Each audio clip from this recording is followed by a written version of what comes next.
Welcome to LOA Today. I'm Walt Thiessen. With me today is abundance teacher and money coach, Jodi Lynn Craven. This is your daily dose of happy. We are so happy you decided to join us today. Jodi Lynn, I've been doing podcasts for 12 years now. I'm about to learn something new about podcasting. Yes. I've never heard about. We were just getting like clued in on this before we got started. And I said, wait, we got to tell everybody about this. This is cool. Although maybe that's kind of violating the rule. Once you find out what we're talking about, you'll see why I'm saying that. But let's find out whether that is violating the rule, and then we'll just violate the rule. It'll be okay. But our guest today is Ramona Gailey, and she was just telling us she has started a private podcast. I said, well, is that like you have to know where it is? And she said, yes. So tell us about this, Ramona. This is really interesting. Well, it's an idea I had. I don't even know exactly how it happened, but I had this idea, and then I mentioned it I started on it, and then it was so much fun, and I started mentioning it to people, and everybody's like, "Oh, what a great idea!" And so it's just kind of taken a life of its own. And yes, it's private, and yes, you have to be invited to listen to it.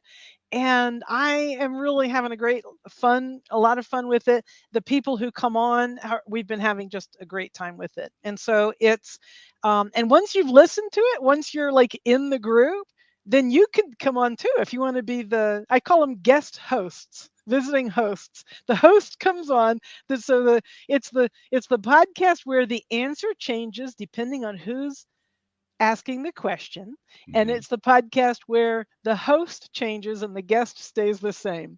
So the host comes on and asks me questions. They choose their own topic. I've got 50 or 100, I don't know, potential topics, really great topics, but you can also just bring your own topic and you ask me questions, whatever you want to know about that topic.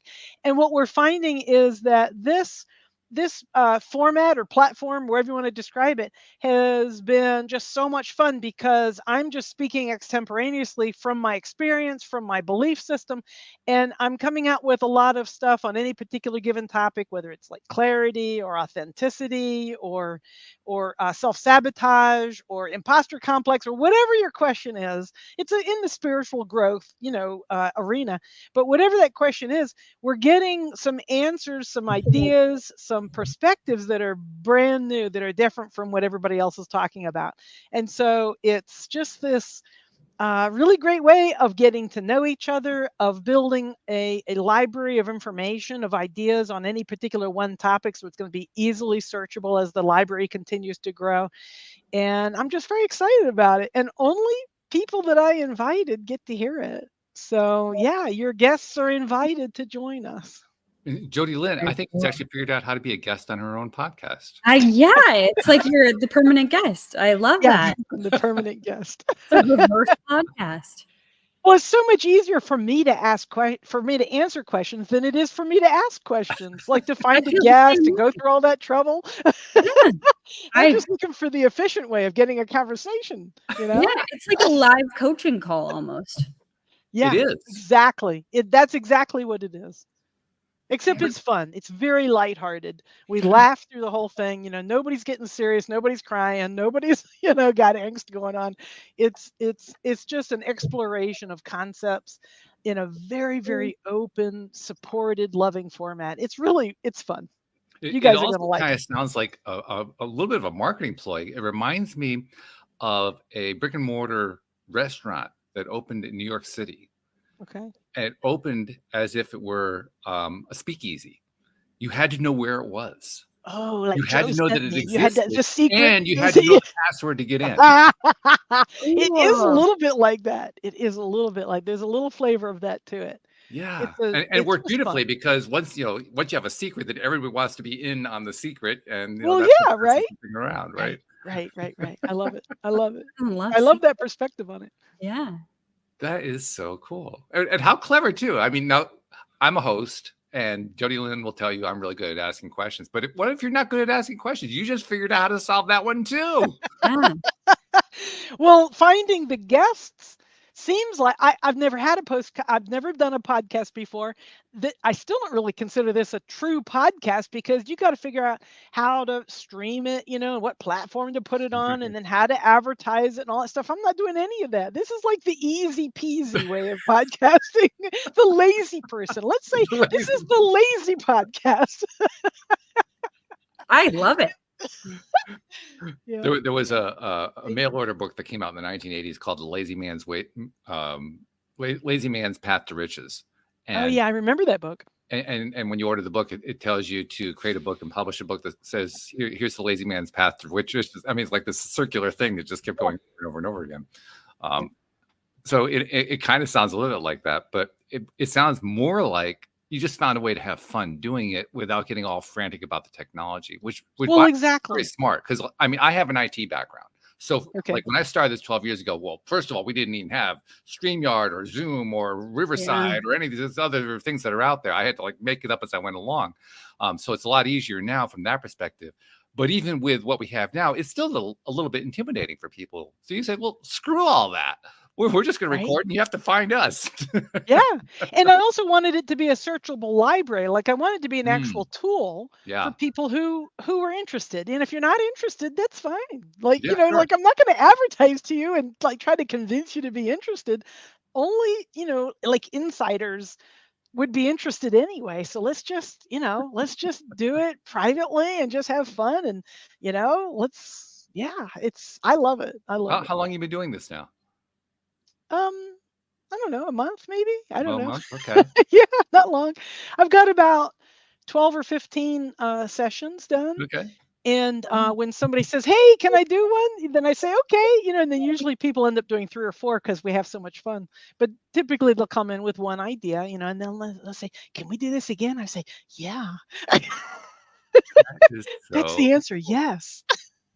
You don't have to qualify. You don't have to like fill out a form ahead of time. There's no like pre-podcast interview. Yeah. There's no, you don't have to run it out to your email list. I mean, these things all stop conversations. All these technical and marketing requirements stop conversations from happening. I want conversations to happen. So I hear you on that. I is totally hear you on that. In fact, that was one of the things when I started my own podcast. I wanted to eliminate as many of them as I possibly could. Now, I didn't go to the extent you did of just like, you got to know about this thing. Otherwise, you ain't going to find it. But what I did do is just say, well, screw the podcast interviews, screw the forums, screw all that stuff. Let's just have a conversation. Real simple. Cool. That's the way I thought Very it should cool. be. And by the way, 2,000 episodes later, that has proven out to be a pretty effective way to do it. Congratulations. Wow. I didn't ready you were quite that high yet. That's 2,000. Yeah. Wow. That's awesome. And, well, being high is probably a good way to describe that. But yes. I didn't mean it like that. It's not all that inaccurate. It's fairly close. I mean, you have to do it as often. There was a time I was doing it 5 days a week. Not only was I doing it 5 days a week, there was 1 year when I did it twice a day, 5 days a week. So that's why I say I had to be high in order to do it. I was going to say, you must really enjoy it. That's the only reason you would ever do that. Exactly it. That's exactly it. Because, I mean, ostensibly it was about law of attraction, but after the first 400 episodes, you got that covered. You've talked it out, but you want to keep going because you're enjoying it so much. That's the way I felt about it. So I just kind of expanded it to, well, we'll just talk about life. And that gave me the justification to keep going. Not that I need a whole lot. I was going to keep going anyway, but well, and the thing that I like about mine is it's not necessarily about the person, although the person is, featured very prominently, the guest host, what do you want to call that? The person asking a question, but it's not so much about finding someone who's going to be interesting, but finding someone who has a topic that they find interesting. And then I match the interesting part of it, right? Like whatever comes, like I'm just really enjoy the conversation. And I love just weighing in just extemporaneously just on, like what comes to me in this moment about this particular topic.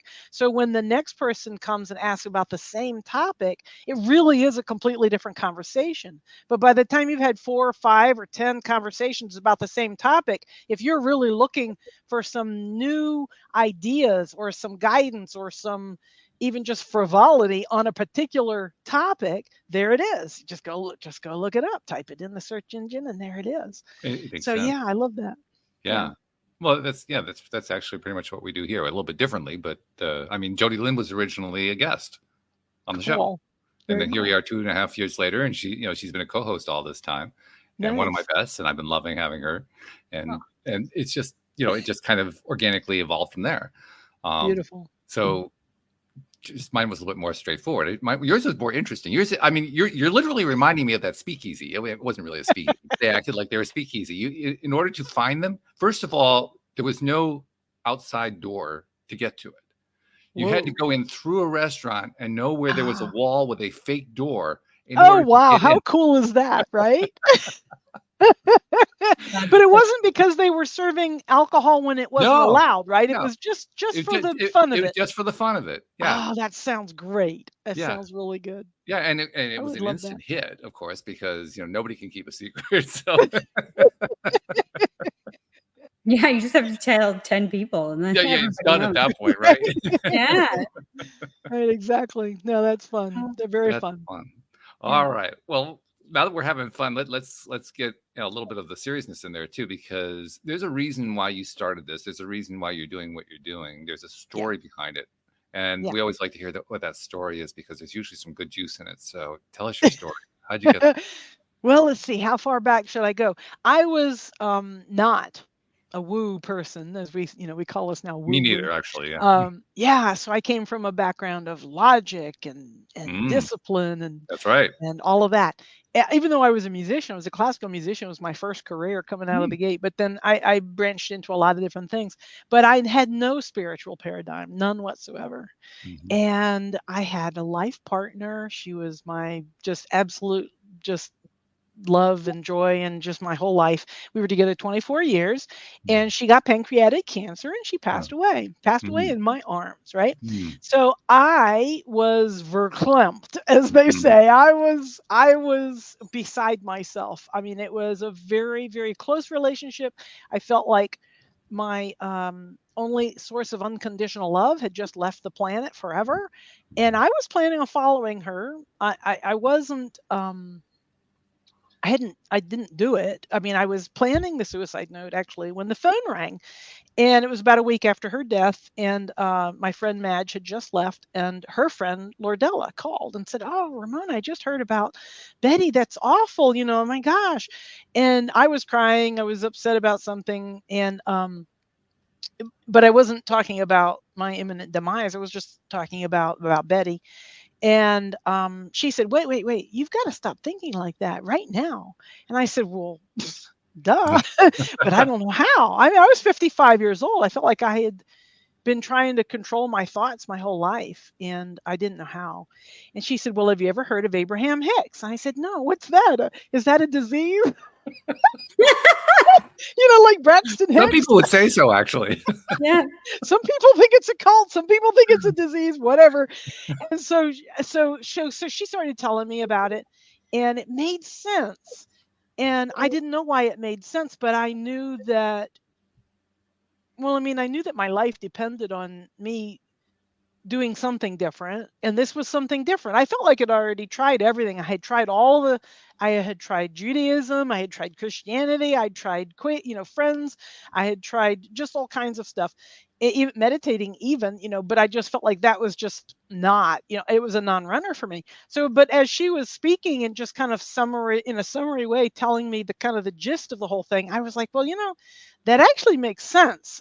So I thought, well, she says, I'll send you, I've got 50 CDs. She'd been on this subscription She had a program for like collection, yeah. 25 years, right? Yeah. So Yeah. she had 2 years of CDs that for some reason she could never give away. Every other CD for over 25 years, she had listened to it until she'd gotten everything out of it and then given it away to kind of spread the word. She had this box of CDs that she'd never been able to give away. So she sent them to me. They turned out to be, now get this, okay? The year before, the year leading up to, and the year after Jerry's death. Oh Jerry my Hicks. goodness. Yeah. Esther's husband, right? So I got to get to know them as a couple, this beautiful, beautiful relationship, Oh yeah. and very reminiscent in a lot of ways of my own relationship. Watch her go through Jerry's death and come out the other side. Mm. And that was exactly what I needed. That and the 2 books that she told me to go get. I went to the library. They were on the shelf. Asking It Is Given and Getting Into the Vortex with the guided meditations in the back. They were both on the shelf that day. I checked at least once a month for the next several years just because I was so curious about this. They were never on Never the there. shelf ever Yeah. again. They were always checked out. That day they were both on the shelf. And of course I ordered them from Amazon. They came a couple days later. But that day I was able to go and get them and start reading right now. Mm. And that's what I love about that whole thing, is that as soon as I started getting exposed to that material, and especially once I figured out that they were on YouTube, you could go on YouTube and say Abraham Hicks death, Abraham Hicks drugs, Abraham Hicks abortion, Abraham Hicks, whatever. I had all these questions, Mhm. and every single answer resonated so clearly with me Mm. that by the end of like the first, I'm going to say 2 weeks, I had decided, okay, this, I can actually see this possibly like being the answer. I'm going to give it a month. So I gave it a month. At the end of the month, I decided, okay, I can see the light at the end of the tunnel, and I'm pretty sure it's not a train. That whole joke. So I said, I'm going to give myself a year, meaning that if it didn't work out, if it didn't turn out to be soothing enough or uplifting enough, or I don't even know what the standard was, but at the end of that year, if it wasn't panning out the way I was hoping it would, I could always off myself later. So I always gave myself permission to take it out later. But that's how it all started. That's literally how it all started. And I just studied it. I ate and slept and breathed it. I ingested all of their material like 8, 10, 12 hours a day for a couple of years Mm. until I knew it like inside and out. And then I started teaching it. They say if you want to know how to know anything really well, you just teach it. Mhm. And that's how it all got started. Very cool. Yeah, well, we have a number of parallels actually, because when I first started my podcast, I was 55 years old. I Ah, was in a very similar mental state from yours, from a different cause. My cause was my business that I had started years ago had gone up in flames with the 2008 financial crisis. ooh, yeah. I mean, just disappeared entirely. And I was married. My wife's business also disappeared. So our entire income disappeared within a month, which was terrifying. Yeah. Wow. Yeah. Just Yeah. really horribly frightening. And I had so much trouble climbing out of it afterward. I couldn't understand why I was having so much trouble. Right. I got exposed through the movie The Secret first. I didn't even hear about Okay. Abraham Hicks until about 2 years into it. But then I heard about Abraham Hicks and had a Mhm. very similar reaction to what you had. In fact, when I found out that Esther was one of the originals on The Secret, Yeah. and got taken off, I got pissed at Rhonda.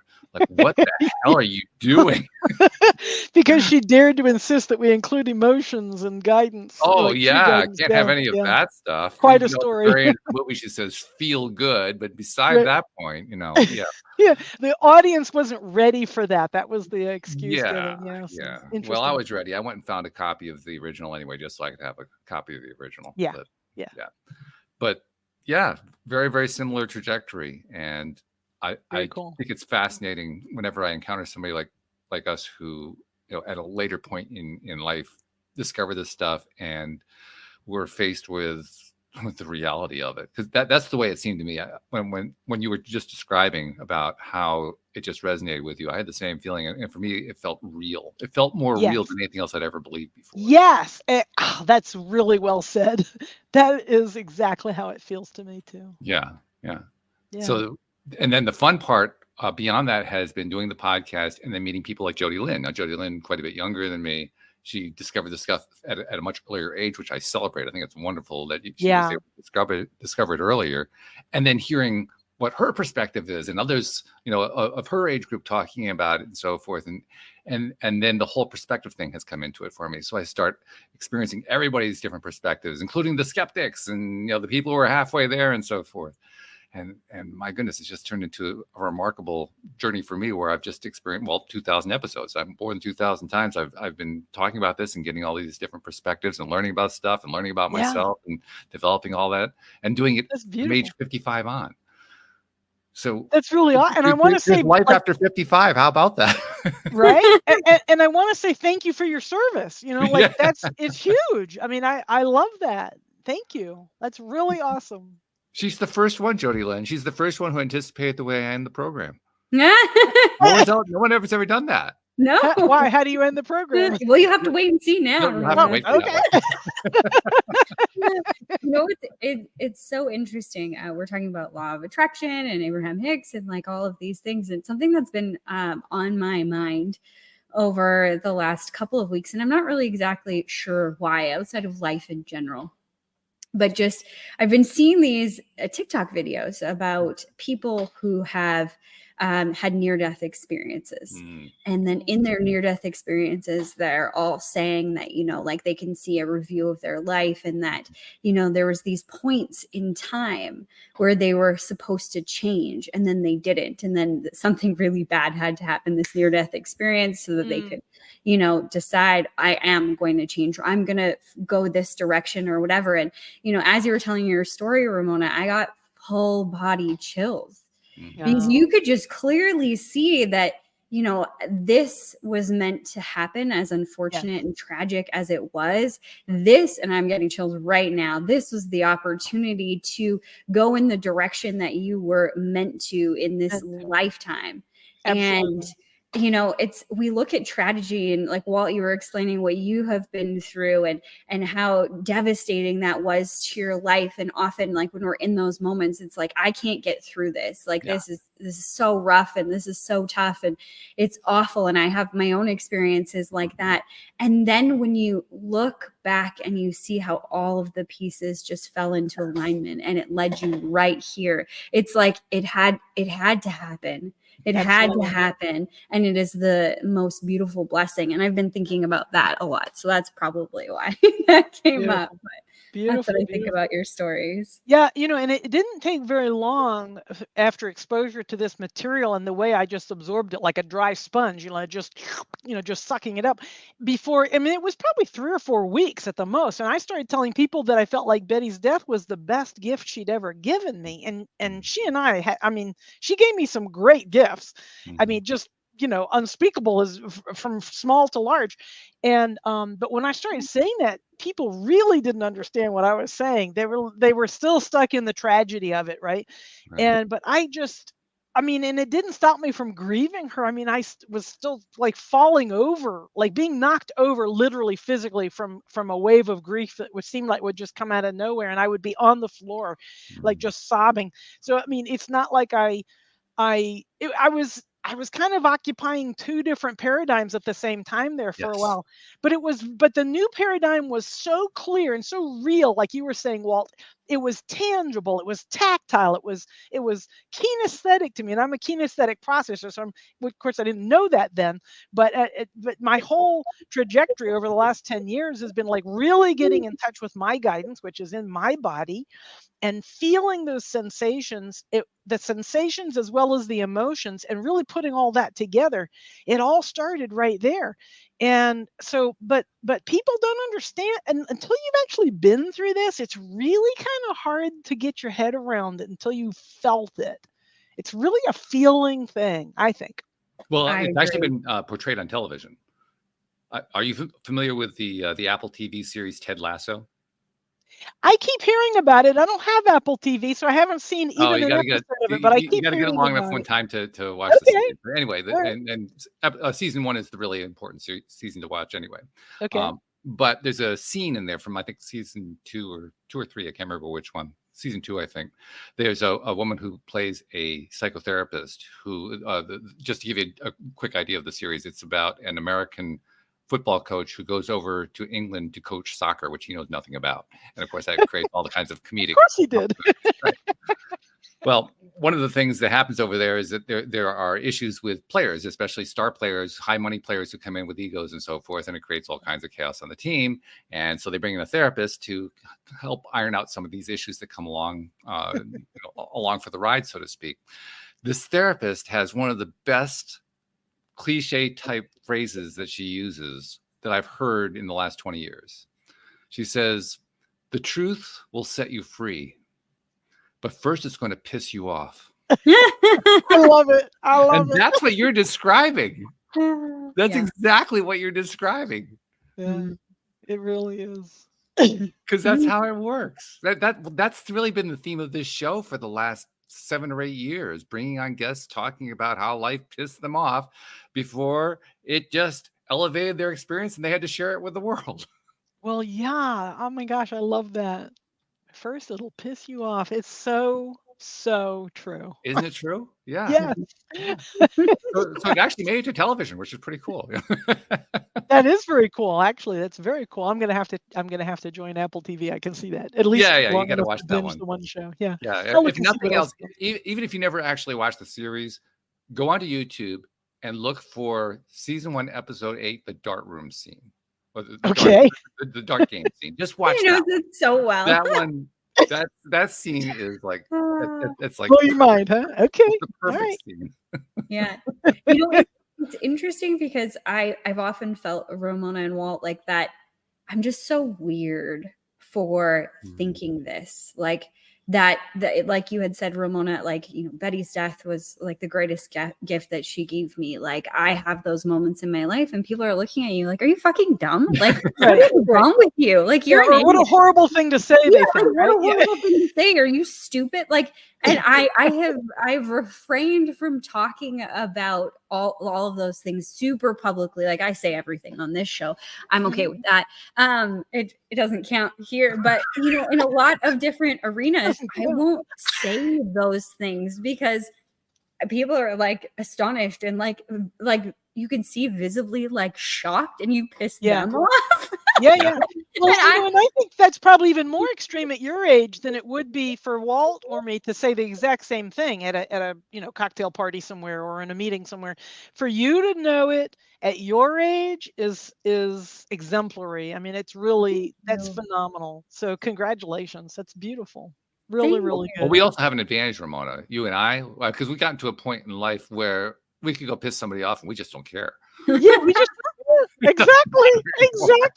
I'm only entering the I don't care phase of my life. What is that? I heard that it starts when you're like 40 or something like that. So one of the first things I ever heard long before Abraham was, I've gotten to the age where I've come to realize that what you think about me is none of my business. That was the first version of that I ever heard. And I heard that probably when I was about 40.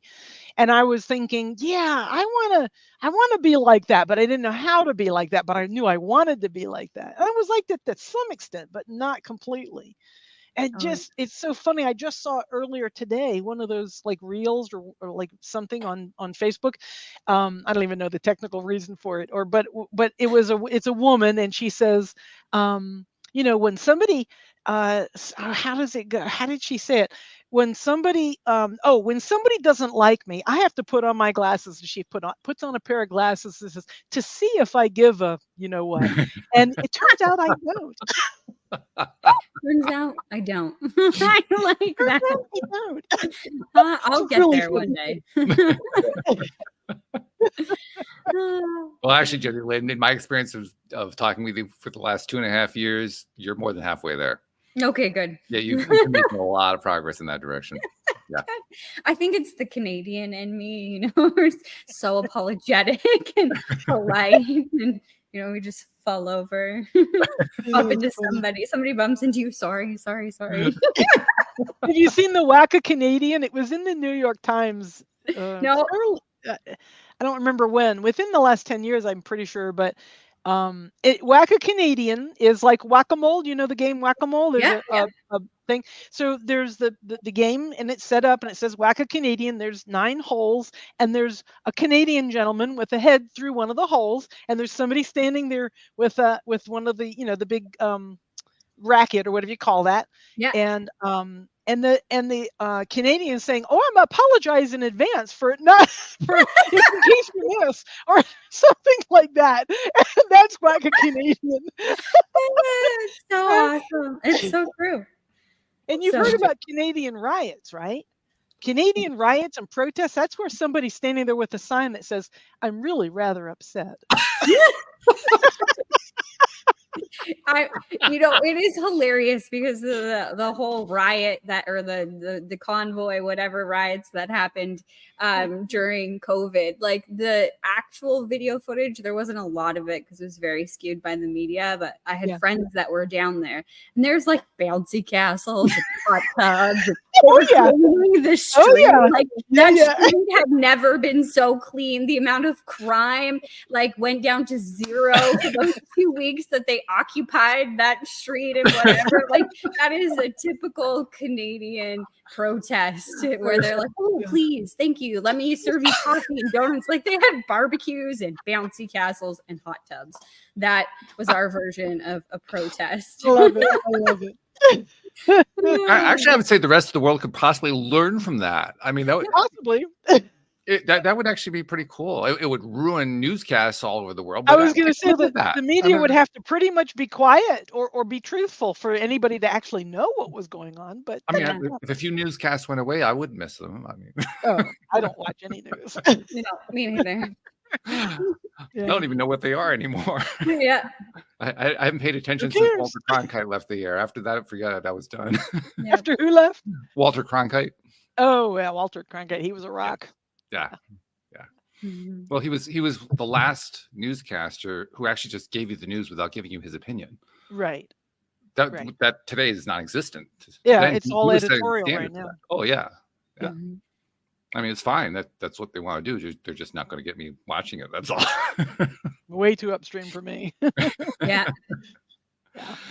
Well, we just heard a really fun half hour of how you got to where you are and all the different variations that we can do all off of that. But now that you're there, tell us what you do with it. Besides doing this really cool podcast that you have to know about in order to hear it, otherwise forget it. You're never going to find it because it's not available in any of the places you would normally look. But other than that, what else do you do? Well, I'm a coach. I channel. I mean, I basically followed in Esther's footsteps about 5 years ago. I received entity named as Oprah, O-P-R-A. There's no H on there. I'm not receiving Oprah Winfrey. But it's a big joke why their name is Oprah. And I received them for people both in private settings and in small group settings, but still one-on-one. And it's called the Alignment Circle, and that's what I do. And I'm also now an author. I wrote a book From Lonely to Fearless, and I'm working on my second book, Stop Overthinking, and it's all overthinking. And so kind of a takeoff on the don't sweat the small stuff idea. So I call myself a vibrational mentor, and more colloquially, if I'm speaking to a mainstream audience, I call myself a spiritual success coach. And I help people get out of their heads and get back into their hearts and into their bodies. And we get just tremendous breakthroughs and joy. And it's all very just very lighthearted and yeah.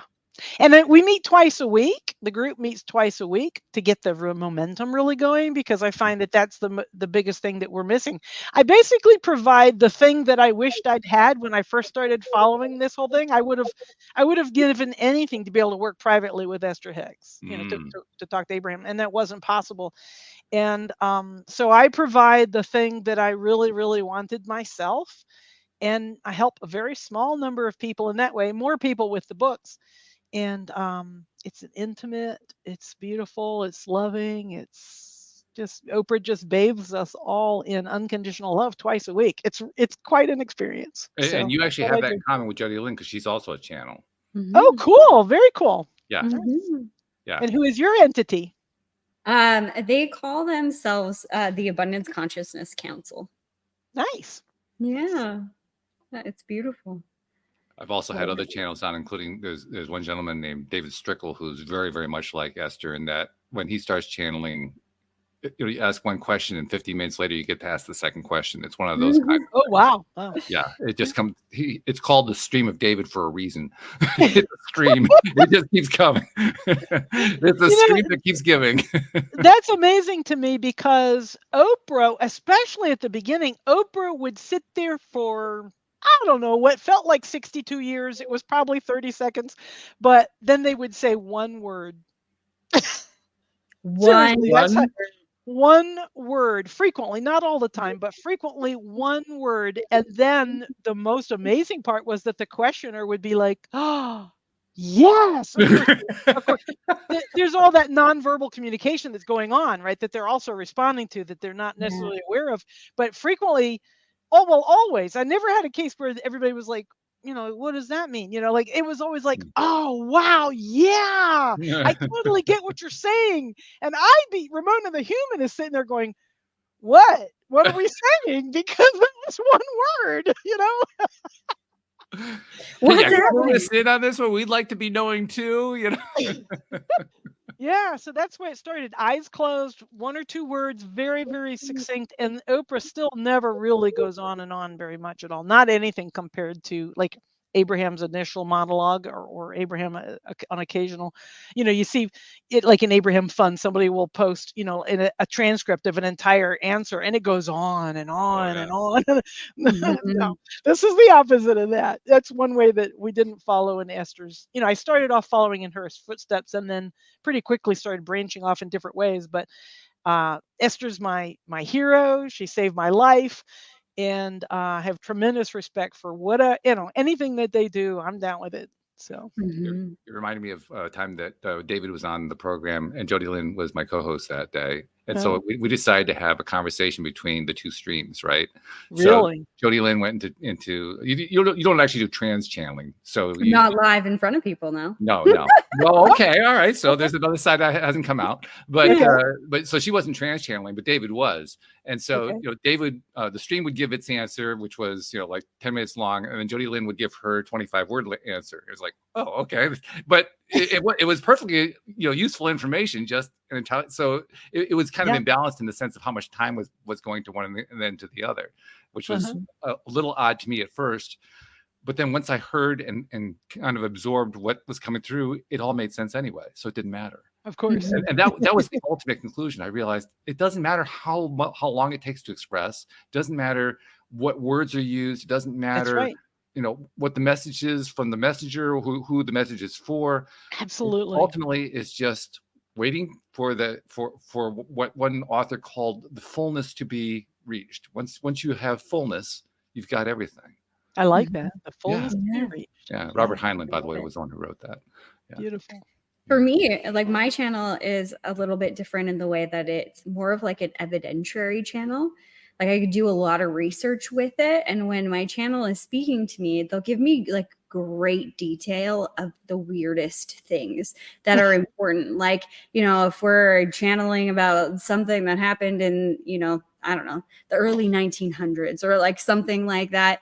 They'll be like, yeah, and this girl, she was from this house and they, she was gluten intolerant. So they had this kind of sourdough bread and this is where the strain came from and la, la, la. Like it'll be like this monologue of like, how cool is that? Yeah. So it's really great for like the research projects that I've been involved with and like learning. And that's really how my channel really began to develop, was this quest to understand how money works, monetary policy, abundance, currency, like all of that stuff. And so there was very detailed information that I needed to understand. And that's why they were paired up with me, is to deliver that. So and isn't that cool? Because Oprah says all the time that the vessel, like I'm the vessel, you're the vessel. So the vessel determines what comes through, because you've got your questioner, your hot seater, which it sounds like you don't really actually work with hot seaters other than yourself. But I'm working directly with hot seaters. Esther's working with hot seaters. So whoever's asking the question is kind of determining the answer.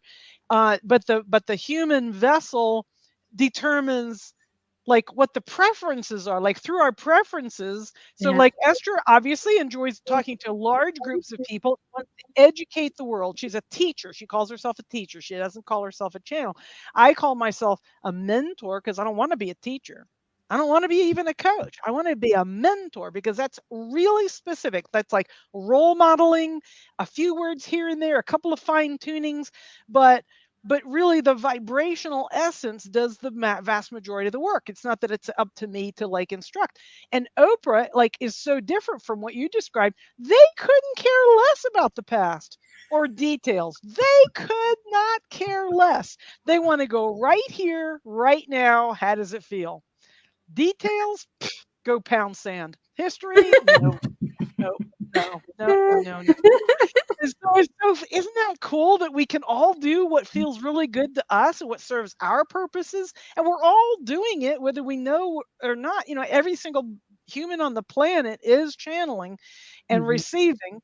And we all get to do what we want with it and to it and in it. You know, it's so great. I love that. So beautiful.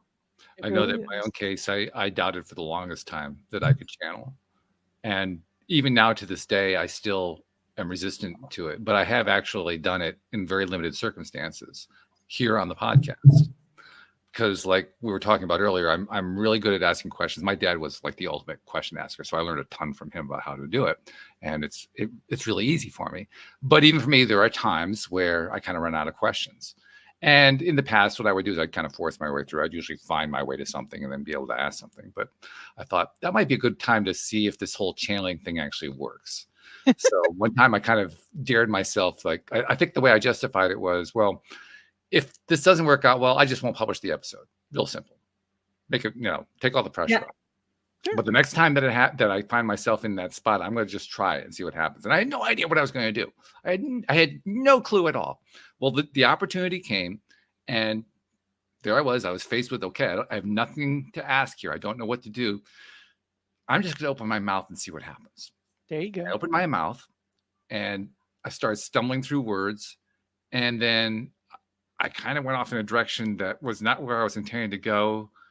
And by the time I was done talking, I said to myself, does that make any sense?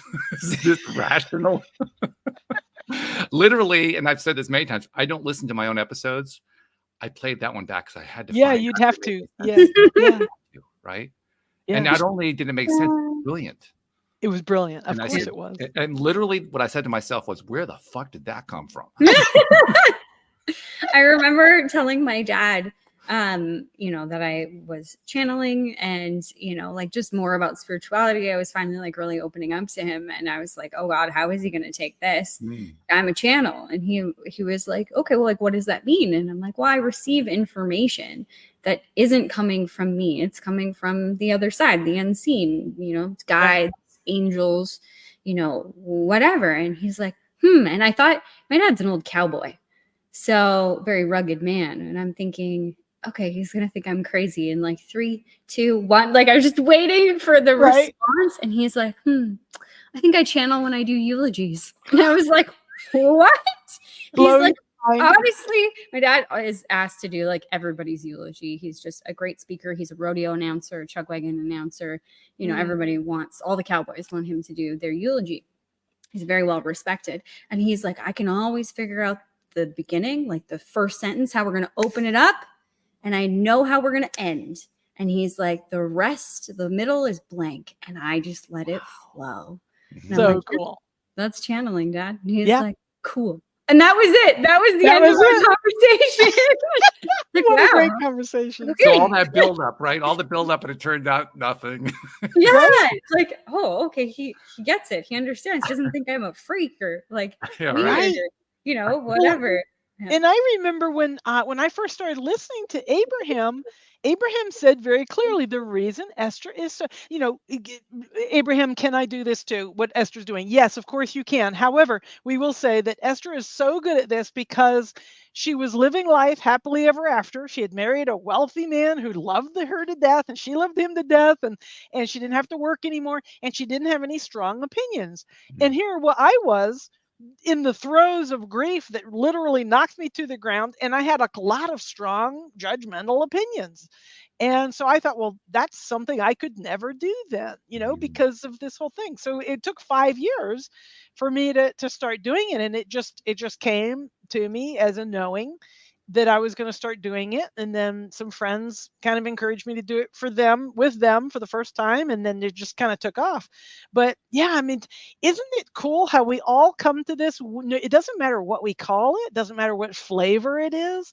It's the same thing, but yet always different according to who we are and what we want. I just love that. I love And that how we need infinite to variety. receive it. What was Yeah, that? very well. And how we need to like receive it. I'm very detailed. I like the details. I like to understand how things work. That's like a driver of mine. So Yeah. of course they're gonna speak to me like that. Yeah. And I love intimacy. I've always just loved having one really good close friend over, and have a talk about what's really the most important to us. What's on my heart. Even long before I didn't speak it like that. I didn't use that language, but that was always my goal, was to connect with people. And I thought I was afraid of people back then. And I mean, I was afraid of people. And I guess what I thought was that I didn't like people, because I didn't even recognize that I had fear. But so what Oprah does is very, very intimate, very emotional, very, the vibrational essence of things, and really getting into exactly how somebody's feeling right now, whether their words match their vibration or how they're expressing what they want. And it's this like really close thing that's very different from what Esther does. And it sounds like it's very, different from what you're doing, Jodi Lynn, but it's different from what everybody's doing, because of course we're all different. I Yeah, I just love love the that. fact that you use the word flavor. That's the word that I use with Yeah. David, because his flavor is different from Esther's flavor, who's different Yes. from Jodi Lynn's flavor, who's different from Ramona's flavor. And Yes. what's cool about the flavors tell you a lot about the people who are doing the channeling. Yes. Absolutely. They really do. Yes. Yeah. You actually, in some ways, you can actually learn more from the flavor than you can from the conversation. Absolutely. I totally agree. It's kind of like it's body language without the body. Ooh, I like that. That's a really I good like point. that. Yeah. It's a good one. Ramona, I have a question for you. Okay. Yeah. So when you started, like before it was Betty, right? Before Betty had passed away, you had said that you weren't spiritual, you weren't really into this like woo, which is interesting for me because you were a classical musician, which is all about frequency. So now when you play, because I'm assuming you didn't just like huck that talent out the door and never do it again, but when you play, how different is experiencing the music while you're playing from before? It's a great question. When I first started, when I was 16 or 17 years old, is when I decided I was going to become a professional musician. And I was playing catch up all the time. I went to a major conservatory here in the United States, and but those people had all been studying since they were 5 and 6 years old, and it was always this kind of catch up thing. And I was very, very, very head based. My body did not exist. No recognition of anything about me was below the neck, right? So so my playing reflected that. And then I started studying with people because of this desire to connect, where I was coming from a very difficult, shall we say, childhood, where I was completely shut down emotionally. I didn't know that I had feelings, and if I did know I was having a feeling, I didn't know what the feeling was. Like literally, in fact, many years later, I found this poster that my early therapist, my very first therapist, had given me. It was a picture of people's expressions with the name of the emotion underneath it. And I would sit and stare at that poster and then look in the mirror and see if I could figure out how I was feeling from that poster, like literally. Okay. How? So then about close to 10 years later, I was studying with two different trumpet teachers who were both trying to pull out my human, my emotion, my spiritual, and I wanted it, but I was afraid of it. You didn't want And that much. I remember the first time I started playing, the way I was really hearing it in my head, the way I was feeling it in my heart, but I didn't know I was feeling it in my heart because I didn't know I had a heart. Like it was this weird mix. What how Abraham talks a lot about the mix, right? So there was a lot of desire and a lot of fear, a lot of skill and a lot of resistance. It was very, very mixed. And I did that as a professional musician for about 15 years, I'm going to say total. Then I stopped playing and I don't play anymore. And I started doing other things. I eventually got into nonprofit management, and I worked with Betty on her nonprofit organization that she had started years before I met her. We ended up going back to it, and that became my life's purpose, was supporting her in her work. And so, and then I had taken I was trying to learn how to sell this organization, how to market this organization that we both worked for, that she had started. It was her, life's passion. And so I took the Sandler sales training course, and the guy who ran the division, that we were in Baltimore at the time, he had me take some tests, and then we sat down and talked. And he said, okay, so, and he's going through my results. He says, so your kinesthetic processor and your people were in. And I was like, what, wait, what? What? And this was, I was in my 40s, right? So as an education major, I knew that kinesthetic processors were those kids with ADHD and the kids who couldn't pay attention in school, who did really badly and they were badly behaved and everything. And that wasn't me. I did well in school. I just assumed I was a visual processor based on my education, right? Turns out I'm a kinesthetic processor. So all of that long before Abraham. So I'm coming to grips with this whole thing, like I'm a kinesthetic processor. What does that mean for me? And by now I've stopped playing music, which had become the only outlet that I had for my true emotions. So at that point, that's one of the reasons why it was so devastating to me to lose Betty, because Betty had become my professional, my emotional, my spiritual, my mental, my financial, my everything. And so for her to be gone, it was like I was gone. And so to come full circle back around and to get back into my body, I've only been in the hot seat once with Abraham, and it was that in that first year. And I asked a couple of questions, but the question that mattered, the one that I needed to ask was, you say that we are receiving our guidance in our feelings, and I don't understand, is that like an emotion or is that a physical sensation? Because feelings can mean either one, right?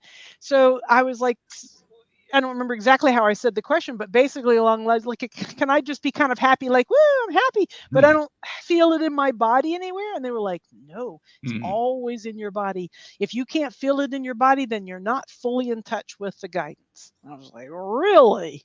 Because I was still living from the neck down, from the neck up, rather.